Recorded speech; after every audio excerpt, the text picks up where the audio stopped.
The following video is an editorial work based on the sole opinion of one individual, me, Max, and as such should only be viewed as a satirical piece. In no way do I condone any misfortune or grievance toward any of the individuals mentioned herein or to those individuals who enjoy the work of said individuals mentioned herein. If you, the viewer, are of the constitution to be easily offended, then please switch off now. Otherwise, if like me, you truly despise the processed cheddar cheese happy factory that is the modern music entertainment industry, then do proceed with the video. Otherwise, you've all been warned. Well, I gotta say I wasn't expecting the kind of response to my last video that I got. Over 2,000 views and over 200 likes so far, and now I have an additional subscriber. That brings my total sub count to 5. Suffice to say, you've all given me a reason to continue with this series and future series like it.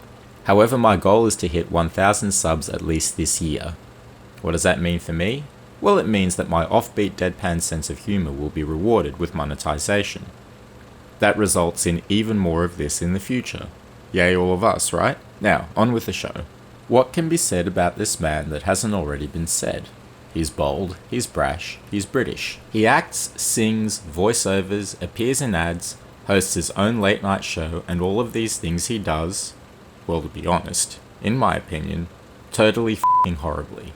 If there were ever a question that should never be asked, well then he is the f***ing answer to it. Everybody out there, I give you James f***ing Corden. How do I start with a man for whom the term sycophant was obviously invented? This bloke is so smarmy, it makes me feel physically ill. Now, don't get me wrong, I love British comedy and the comedians who make that deadpan humour great. You only have to look at Michael Caine, Peter Sellers, Graham Norton, Bill Bailey, the Pythons, the Goodies, and you'll know that each and every one of them are true genius. I always find myself laughing in pure hysterics every time an English comedy is on. Then, there's this guy. I mean, where did he sprout up from? Did he get delivered by some huge stork? Or did he plop out of the crevasse of some gigantic goose-pimpled hills? Are the stars just pinholes in the curtain of night? Wait, that's Highlander. But do you see my point? What is the point of this guy? What is he trying ever so hard to prove? He's like that annoying kid at school who went out of his way to be popular when no one asked him to in the first place. You know the one. He'd eavesdrop on you and your friend's conversation and pretend he was in on the whole thing from the start. Somehow he'd even gatecrash your party, though you secretly sent out the invites in an undecipherable code that he would not be aware he was never invited in the first place.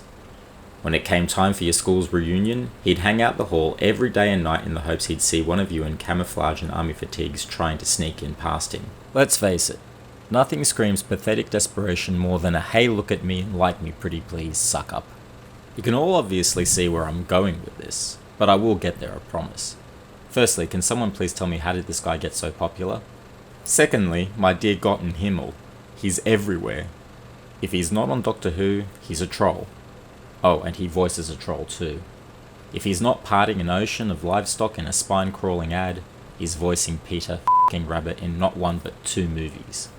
If he's not playing a queer singing character in a Glee-like Netflix film, he's telling pretty unthinkably inappropriate jokes at an awards ceremony. To quote his greatest rival Ricky Gervais, "The world got to see James Corden as a fat pussy, he was also in the movie Cats." Oh, but it gets worse. Much worse, because the cherry on top of the crapola cake is the third and most painful reason why I absolutely hate him. And that is his late night show.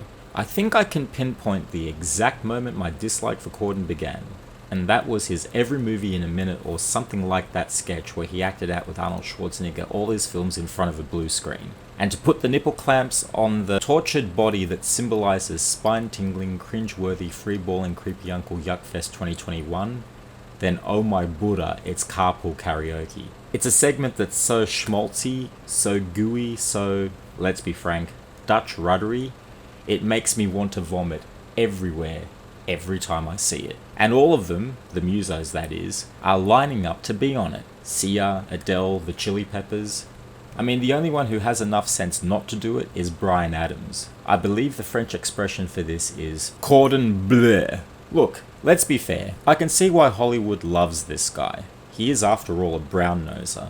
He proves in a world full of brown noses that quantity is always far better than quality. Every idea that comes his way, he'll take it. I mean, look at the Emoji Movie. A motion picture up until now, I thought he was playing this guy, when it turns out he was in fact playing this guy.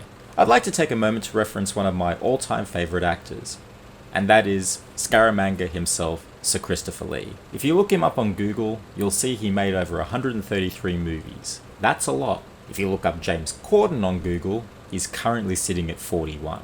And that sadly means he's not stopping. I'd like to place a bet that by the time he reaches Sir Christopher's age before his death, old Corden Blur himself will probably far exceed that number. The difference? Well, Sir Lee knew most of those early films were crap, and to be petty, Sir Christopher could sing, James. There's no denying that there is no escaping Corden. If you're not seeing his mug on your TV or cinema screen, you're hearing his voice everywhere, from destroying many grown adults' Beatrix Potter memories, to voicing a futuristic house in my now nightmare idea of a haunted dwelling. When I think of all the things Corden has done, it reminds me of a famous quote from Sir Winston Churchill. One person goes and asks another if they would sleep with them for $1 million. The person that was asked responds with a resounding yes. The first person then asks, well, how about for $10? To which the other responds, why hell no. The first person then says, look, we've already established what you would do for money. Now we're haggling over the price. James Corden has proved that, time and time again. Look at Cats. Look at the Emoji Movie. Look at him everywhere because that's where he's firmly planted himself. There's no escaping him because that's the way he wants it. I know in my last episode I said he would be sitting next to Empire of the Sun on the rocket, but come on. I mean, inside the rocket? Hear me out, people. What if he was to somehow be placed in a spacesuit with an umbilical oxygen cord tethered to the rocket from the outside? He could then be strapped to the outside of the rocket. But then comes the dilemma. Where do we strap him? The nose cone? That would be cool. Think about it. He could see the sun coming straight for him at 1,000,000 miles per hour.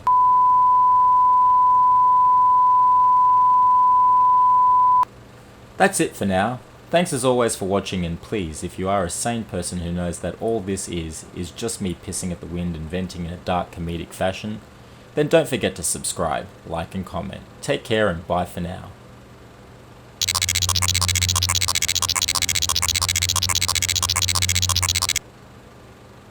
Oh damn, I forgot Into the Woods.